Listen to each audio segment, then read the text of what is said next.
यूं ही नहीं मिलती मंजिलें, यूं ही नहीं मिलती मंजिलें, एक जुनून सा दिल में जगाना पड़ता है, एक जुनून सा दिल में जगाना पड़ता है। पूछा चिड़िया से कैसे बनाया आशियाना, बोली भरनी पड़ती है उड़ान बार बार, तिनका तिनका उठाना पड़ता है। हेलो दोस्तों, नमस्कार। स्वागत है आपका मेरे YouTube channel study fire GK में। और आज आप जैसा कि देख पा रहे होंगे कुछ इम्पोर्टेंट टॉपिक में डिस्कस करने वाले हैं जी। और जैसा कि आप देख पा रहे होंगे, आप भारत का सामान्य परिचय और जिसमें इंडियन ज्योग्राफी और वर्ल्ड ज्योग्राफी की बात करेंगे। कुछ इंपॉर्टेंट फैक्ट हैं दोस्तों, और जो आने वाले सभी एग्ज़ामों के लिए इम्पोर्टेंट रहेगा, जो आने वाली जो 2020 पीएससी एमपीपीएससी प्री के लिए बहुत स्पेशली ही रहेगा। तो आप हमारे वीडियो के अंत तक बने रहिएगा, बिल्कुल भी स्किप मत कीजिएगा दोस्तों, क्योंकि बहुत ही इंपॉर्टेंट टॉपिक में चर्चा करने वाले हैं दोस्तों। अगर आप चैनल में नए हैं तो लाइक और सब्सक्राइब करिए और दोस्तों के साथ शेयर करिए। ओके दोस्तों, वक्त को बर्बाद न करते हुए आइए स्टार्ट करते हैं कुछ नए फैक्टों के साथ। दोस्तों, फर्स्ट फैक्ट आप देख पा रहे होंगे, भारत चतुष्कोण या आकृति वाला देश है। कहना चाहिए तो भारत की जो आकृति है वो चतुष्कोणीय है, चतुष्कोणीय आकृति वाला देश है। और नेक्स्ट पॉइंट है दोस्तों, ये भी इम्पोर्टेंट है, भारत दक्षिण एशिया में स्थित है। ये भी दोस्तों क्वेश्चन बनता है, हमेशा पूछा जाता है एग्जाम में कि भारत कौन से एशियाई देश तो है, लेकिन कौन सा है, तो इसका आंसर हो जाए तो भारत। ये सेकंड पॉइंट है दोस्तों, भारत दक्षिण एशिया में स्थित है दोस्तों। और नेक्स्ट पॉइंट है, अक्षांशीय दृष्टि से भारत उत्तरी गोलार्ध में, जबकि देशांतर दृष्टि से भारत पूर्वी गोलार्ध में स्थित है। नेक्स्ट पॉइंट है दोस्तों, भारत का अक्षांशीय विस्तार 8.4 से 37.6 उत्तरी अक्षांश तक है। ओके दोस्तों, 68.7 से 0.25 मिनट पूर्वी देशांतर तक है। ओके दोस्तों, जैसे कि आप ग्राफ में देख पा रहे होंगे, एक मैप दिया गया है, वो जो ऊपर डिस्कस किया गया है उसी को डिफाइन किया गया है। ओके दोस्तों, जैसे 8 डिग्री 4 नॉर्थ से 37 डिग्री 6 ये दिया गया है, आप जैसा कि देख पा रहे होंगे। ओके दोस्तों, नेक्स्ट फैक्ट है, आप क्षेत्रफल की दृष्टि से भारत विश्व का 7वां सबसे बड़ा देश है। ये भी इंपॉर्टेंट फैक्ट बन जाता है दोस्तों, इंपॉर्टेंट क्वेश्चन बनता है, पूछा जाता है अक्सर एग्जामों में। और नेक्स्ट हो जाएगा विश्व के कुल क्षेत्रफल का अगर भारत की बात की जाए तो 2.42% भारत के अंतर्गत आता है। पूरा अगर एरिया की बात की जाए पूरे भारत की तो ये आता है, इसका एरिया यही है 2.42%। ओके दोस्तों, नेक्स्ट हो जाएगा, भारत का उत्तर से दक्षिण विस्तार कितना है किलोमीटर में, 3214 किलोमीटर है। और पूरब से पश्चिम विस्तार है 2933 किलोमीटर। ओके दोस्तों, ये आप मैप के माध्यम से ही बताया गया है, आप जैसा कि देख पा रहे होंगे, मैप के माध्यम से बताया गया कि आपका कितना 2933 आप ही देख पा रहे होंगे, लेफ्ट साइड लिखा हुआ पूर्व से पश्चिम 2933 ये लास्ट तक जाता है, एक पॉइंट बिंदु दिया गया है। और ये यहाँ पे आप जैसा कि देख पा रहे होंगे 3214 किलोमीटर ये दिया है, ये इंदिरा कोल जो पॉइंट लिखा हुआ है उत्तरी बिंदु है, ये यहाँ तक जाता है। ओके दोस्तों, नेक्स्ट होता है पूर्वी बिंदु की बात करेंगे तो बालंगू एक पूर्वी बिंदु है जो कि अरुणाचल प्रदेश में आता है दोस्तों। और सेकंड पॉइंट हो जाएगा, पश्चिमी बिंदु की बात करें तो सरक्रीक बिंदु है जो पश्चिमी बिंदु है भारत का, और जो आता है गुजरात गुजरात स्टेट में आता है। नेक्स्ट पॉइंट हो जाएगा उत्तरी बिंदु, तो उत्तरी बिंदु हमेशा एग्जाम में पूछा गया क्वेश्चन है दोस्तों, ये इंदिरा कोल जम्मू कश्मीर में है। कहाँ स्थित है? जम्मू कश्मीर स्थित है। ओके दोस्तों, नेक्स्ट हो जाएगा दक्षिणी बिंदु भी इम्पोर्टेंट फैक्ट है, ये कई बार एग्जाम में पूछा हुआ क्वेश्चन है। दक्षिणी बिंदु इंदिरा पॉइंट है, निकोबार में आता है। नेक्स्ट हो जाएगा दोस्तों, इसे मानक समय रेखा है 82.5 डिग्री पूर्वी देशांतर रेखा की मानक समय रेखा जो उत्तर प्रदेश की मिर्ज़ापुर से होकर गुजरती है दोस्तों। यह मानक समय रेखा 5 राज्यों से होकर गुजरता है, वो राज्य डिफाइन किए गए दोस्तों। फर्स्ट हो जाएगा आपका उत्तर प्रदेश, नेक्स्ट हो जाएगा आपका मध्य प्रदेश, छत्तीसगढ़, उड़ीसा, आंध्र प्रदेश। नेक्स्ट पॉइंट की बात करें दोस्तों तो भारत का मानक समय ग्रीनविच रेखा से 5.5 घंटे यानी कि 5 घंटे 30 मिनट आगे है दोस्तों। नेक्स्ट पॉइंट हो जाएगा दोस्तों, भारत में 2 टाइम जोन गुजरते हैं जो 82.5 डिग्री यानी कि 82 डिग्री को ये मानक समय रेखा को एक टाइम जोन के रूप में माना जाता है। अगर इसकी नेक्स्ट पॉइंट की बात करें दोस्तों तो भारत में पूर्व और पश्चिम के मध्य लगभग 2 घंटे का समय अंतराल होता है।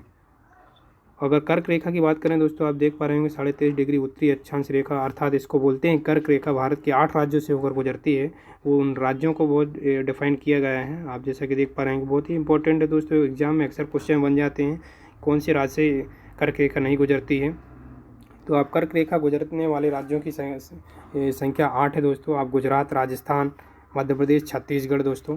ये आपका झारखंड हो जाएगा।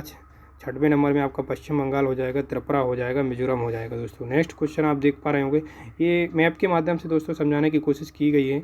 आप जैसा कि देख पा रहे होंगे, एक राजस्थान, गुजरात, मध्य प्रदेश, छत्तीसगढ़, झारखंड, ये लाइन के ऊपर और नीचे समझाया गया है दोस्तों। नेक्स्ट, रेड क्लब रेखा, भारत की सीमाएं की बात की जा रही है तो भारत की सीमा रेड क्लब रेखा जो है भारत और पाकिस्तान के बीच में है। डूरंड रेखा भारत अफगानिस्तान के बीच में है। और मैकमोहन रेखा की बात करें तो भारत और चीन के बीच में है। पाक जल संधि भारत श्रीलंका के बीच। 8 डिग्री चैनल लक्षद्वीप, मालदीव और कोको जल संधि अंडमान और निकोबार दोस्तों। यही इसी को यहाँ पे ग्राफ के माध्यम से समझाया गया, आप जैसा कि देख पा रहे होंगे दोस्तों। नेक्स्ट हो जाएगा भारत के कुल पड़ोसी देशों की बात करें तो दोस्तों पड़ोसी देशों की बात करें 7 स्थल देश हैं, स्थलीय सीमा जो लगती है, और 2 देश जो हैं वो जल सीमा से संबंधित हैं दोस्तों। टोटल 9 देश हैं जो मध्य प्रदेश के भारत के पड़ोसी राज्य हैं। इसमें बांग्लादेश, चीन, पाकिस्तान, नेपाल, म्यांमार, भूटान, अफगानिस्तान हो जाएगा दोस्तों। नेक्स्ट हो जाएगा आपका जल सीमा से जो 2 देश लगते हैं जैसे श्रीलंका और मालदीव। ये जल सीमा से समुद्री से तटीय सीमा से लगे हुए भारत से हैं, और भारत के 16 राज्यों और 2 केंद्र शासित प्रदेशों की सीमा पड़ोसी देशों से लगती है। ये भी इम्पोर्टेंट फैक्ट बन जाता है दोस्तों। भारत की स्थल सीमा की लंबाई कितनी है तो 15,200 किलोमीटर है स्थलीय सीमा की लंबाई। भारत की जल सीमा की लंबाई की बात करें दोस्तों तो 7516 किलोमीटर है। नेक्स्ट हो जाएगा भारत के 5 राज्य स्थल अवरुद्ध राज्य हैं जैसे कि मध्य प्रदेश हो जाएगा, आपका छत्तीसगढ़ हो जाएगा, हरियाणा हो जाएगा, झारखंड, तेलंगाना। अब शून्य राज्य कौन कौन से हैं?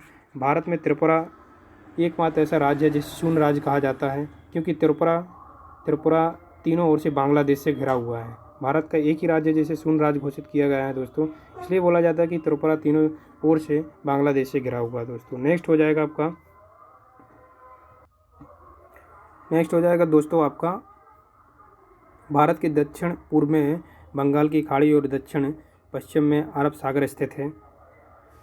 ये अरब सागर द्वीप है, ये आपका बंगाल की खाड़ी है जिसमें लक्षद्वीप, दमन द्वीप और एलिफेंटा द्वीप, मिनिकॉय, अमन द्वीप ये देख पा रहे होंगे आप जैसा कि, और एक अंडमान निकोबार, हरिकोटा, न्यू मूर द्वीप और व्हीलर द्वीप। और यूलर द्वीप का आप जैसा कि जानते होंगे यूलर द्वीप का नाम बदल कर आपका डॉक्टर APJ अब्दुल कलाम द्वीप कर दिया गया है, और पम्बन द्वीप संबंधित आदि। ओके दोस्तों, ये डिग्री चैनल हैं, ये भी इंपॉर्टेंट है दोस्तों, आप जैसा कि देख पा रहे होंगे। 8 डिग्री चैनल मिनिकॉय मालदीव को जोड़ता है, 9 degree channel Lakshadweep Minicoy, 11 degree channel हो जाएगा आपका अमीन द्वीप लक्षद्वीप, 10 डिग्री चैनल आपका हो जाएगा अंडमान निकोबार, डंकन पास मध्य अंडमान, दक्षिणी अंडमान। नेक्स्ट हो जाएगा दोस्तों आपका, ये ग्राफ के माध्यम से वही समझाने की कोशिश की है, आप देख पा रहे हो जैसा कि। तो ये कुछ इंपॉर्टेंट फैक्ट हैं दोस्तों, 1 लाइनर फैक्ट हैं, आप जैसा कि देख पा रहे होंगे। वीडियो को इसको मत कीजिएगा दोस्तों, क्योंकि बहुत ही इंपॉर्टेंट फैक्टों की चर्चा कर रहे हैं हम। भूविज्ञानिक के अनुसार आज यहाँ हिमालय पर्वत श्रेणी स्थित है, वहाँ कभी टेथिस सागर होता था। इंपॉर्टेंट फैक्ट है दोस्तों, हिमालय से रिलेटेड है। हिमालय की उत्पत्ति के संबंध में प्लेट विवर्तनिक का सिद्धांत सर्वमान्य माना जाता है। इस सिद्धांत के अनुसार यूरेशिया और इंडियन प्लेट के टकराने से वलित पर्वत के रूप में हिमालय की उत्पत्ति हुई है। हिमालय पर्वत पूर्व से पश्चिम तक यह श्रृंखला के रूप में 2400 किलोमीटर तक फैला हुआ है। हिमालय का विस्तार पश्चिम में नंगा पर्वत से लेकर पूर्व में नामचा बरुआ तक है। हिमालय की लंबाई की बात करें तो इसकी लंबाई 2400 किलोमीटर है दोस्तों, चौड़ाई 400 किलोमीटर है। हिमालय की औसत ऊंचाई की बात करें तो 6000 मीटर है। हिमालय को उत्तर से दक्षिण की ओर 4 भागों में बांटा गया है। हिमालय को 4 भागों में, छोटे छोटे भागों में बांटा गया है दोस्तों, आप जैसा कि देख पा रहे होंगे। ट्रांस हिमालय, हिमाद्री हिमालय, हिमाचल हिमालय, शिवालिक हिमालय। ये इसको मैप के माध्यम से समझाने की कोशिश की है हमने दोस्तों। वृहद हिमालय ये आप देख पा रहे होंगे, नंगा पर्वत यहीं पे है। लघु हिमालय, शिवालिक हिमालय नंगा पर्वत के पास है। और ये आप देख पा रहे होंगे ट्रांस हिमालय, कैलाश, और एक काराकोरम, लद्दाख, जास्कर, कैलाश। ये मैप से क्लियर किया गया है दोस्तों। अब ट्रांस हिमालय के बारे में भी दोस्तों, ये जो हिमालय को 4 भागों में डिवाइड किया गया उसके कुछ इंपॉर्टेंट फैक्ट हैं तो उसको डिस्कस कर लेते हैं। एक आपका ट्रांस हिमालय को तिब्बत हिमालय भी कहा जाता है। ट्रांस हिमालय हिमालय की उत्तरी सीमा और इसकी कुल लंबाई 965 किलोमीटर है। ट्रांस हिमालय की श्रेणियाँ अगर की बात की जाए तो काराकोरम श्रेणी ट्रांस हिमालय में आती है, लद्दाख श्रेणी भी ट्रांस हिमालय में आती है, जास्कर श्रेणी भी आती है। दोस्तों ये कुछ श्रेणियाँ दी गई हैं मैप के माध्यम से, आप जैसा कि देख पा रहे होंगे। ये काराकोरम की बात करें तो यह भारत में हिमालय की उत्तरी सीमा में है। इसे एशिया की रीढ़ भी कहा जाता है। बहुत ही इंपॉर्टेंट फैक्ट हो जाता है दोस्तों ये। हिमालय की रीढ़ किसे कहा जाता है, तो काराकोरम को हिमालय की रीढ़ कहा जाता है, सॉरी एशिया की रीढ़ कहा जाता है। नेक्स्ट हो जाएगा आपका, भारत की सबसे ऊंची चोटी गॉडविन ऑस्टिन है। गॉडविन ऑस्टिन है सबसे ऊंची चोटी, इसी श्रेणी में स्थित है। कौन सी चोटी में स्थित है ये, काराकोरम श्रेणी में स्थित है, जो वर्तमान में पाकिस्तान में आती है। इस चोटी का नाम बदलकर चंगोरी या शाहगोरी चोटी रखा गया है। कैलाश श्रेणी की बात करें तो इसे लद्दाख श्रेणी भी कहते हैं। इसकी लंबाई लगभग 300 किलोमीटर है। ये श्रेणी जम्मू कश्मीर, तिब्बत और चीन तक फैली हुई है। सतलज, सिंधु और ब्रह्मपुत्र नदियों का उद्गम यहीं से होता है दोस्तों। जास्कर श्रेणी की बात करें, जास्कर श्रेणी दोस्तों अब ये श्रेणी हिमाद्री हिमालय और ट्रांस हिमालय के मध्य स्थित है। सिंधु नदी जाकर श्रेणी के मध्य से होकर गुजरती है।